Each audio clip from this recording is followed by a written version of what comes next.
Leila, tell us, how can data help us manage risks and costs? Okay, so this is where data can really help, because in making sure you're investing in the right areas can really be a force multiplier for your benefits, right?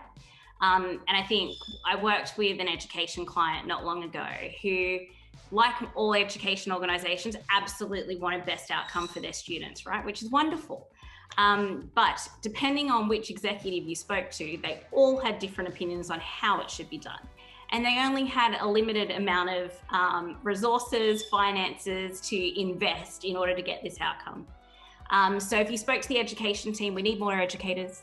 We need better learning materials. If you spoke to the tech team, we need to invest in the platform because there's online education. So we need better features, better functionality, more intuitive experiences. And we don't have a money tree out back. We can only spend so much money, right? So we went away and looked at the data, and we thought, okay, so what are these blockers to student progression?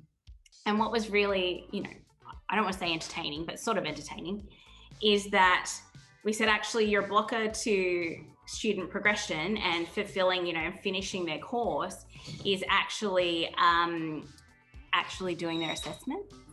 They need to submit assessments. Like, it's really basic. So the faster you can get them into your platform and the faster you can get the first assessment submitted, the more successful your students are. And I was like, so really you should focus on that first module in every course, and just make sure that that's really easy for people to get their confidence up. And when we did the customer research, they're like, oh, I'm really nervous and this. I'm like, it's all mental. If we can get them to get their first assessment in, they'll keep going. And they're sort of like, oh, so we don't have to rebuild the platform. We don't have to hire 50 new educators. We don't have to rewrite our courses.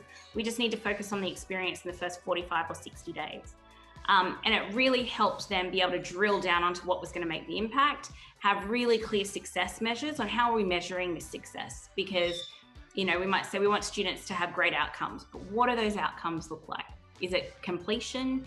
Is it getting the job they want? Because quite often you can do a course, not finish it, but if you were just setting out to get the promotion and taking on and applying those skills in your workplace, got that promotion, then that's the outcome they wanted. So are we measuring the right things? Because if we're measuring success as completing the course, but that's not how the student believed what success looks like, success was getting a promotion, then you're setting yourself up to fail again, because you're going to invest in the wrong areas. You're going to think you're not achieving what students need because they didn't complete. And we're like, well, they're getting paid $20,000 more and they're pretty happy about it. So let's focus on that. And I think what's really interesting is especially, the events industry, we run on the whiff of an oily rag, as we say in Australia. Like, sometimes your margins are really tight. And this is true of so many hospitality and tourism businesses, because we're very labor intensive. We've got lots of talented people who work for us. There isn't a whole lot of automation we can do to drive down our costs. So it's about making sure that we make that margin in a way that doesn't negatively impact the employee or the client experience. So how do we maximize that investment to reinvest in it? And I think that's the advice I would take back to the industry, is just have a look and actually try 20/80 rule. So many books written about it. We've missed our opening. We should write some book about prioritization, but 20/80 rule, how can we work out and agree what that 20% is? Because the other thing you don't want is other executives or other leadership who aren't aligned to this way forward, because that will always, block your project, block your progression, block your achievements. And when you're working against one another, you don't have that synergy to really propel forward. So that's what I sort of say about using data to prioritize, is let's just look at it unbiased, and just work out where we're going to get the maximum impact.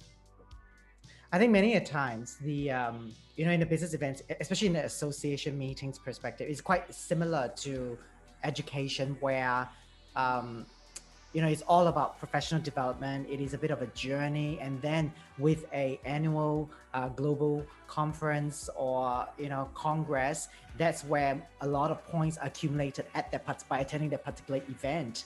So what sort of data would you look at when it comes to helping one prioritize the risk and cost associated with a particular decision? So I would say, for example, with your CPD, right? If you're accruing a lot of CPD points by attending a certain conference, if you want to be able to drive your registrations and that value transaction between yourself and your association member or your peak body industry member, it's really about understanding what they need. So that client-centric, customer-centric viewpoint. What accreditations do they need? What points do they need? What areas? Are there regulatory changes? Can we build out content that services that need and then promote it to drive the sales through that area? Because let's say, if you are an industry body and you are potentially, you're also to a certain extent the regulator, maybe you're setting out certain peak body standards. How can you make sure that you're able to provide the training that's necessary, the support that's necessary, and drive people to that? And if you're able to assess that, okay, we can see that we've got 20,000 people that need to renew this particular accreditation, how are we going to create the value transaction for them to be able to do that? And drill down into the data to see that. So what's the driver? Do it through a survey. Are these reasons why you'd want to engage with this particular association? What's your value? Or do some customer research. And you don't need to engage a massive agency, and all the other agencies around me and consultancies around me are going to yell at me for saying that, but you don't. Just talk to people.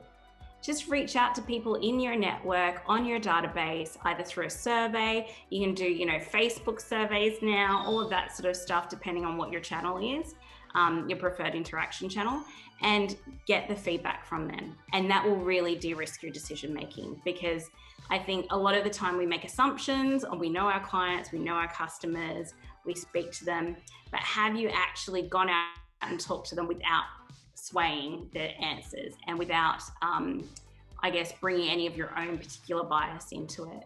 So I always say, go back to the customer, test really quickly, see what you get out of it, and then make your decision based on that. Because if people in your organization can't get behind what the customer's told you, then you have a different problem. You have a cultural problem. So yeah, that would be my recommendation. Talk to the customer, spend your money where they want you to spend it.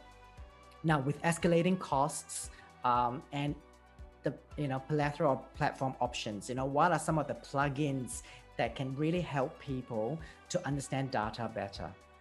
I find that you can get a lot of value, even just out of what Google Analytics builds as sort of a standard site.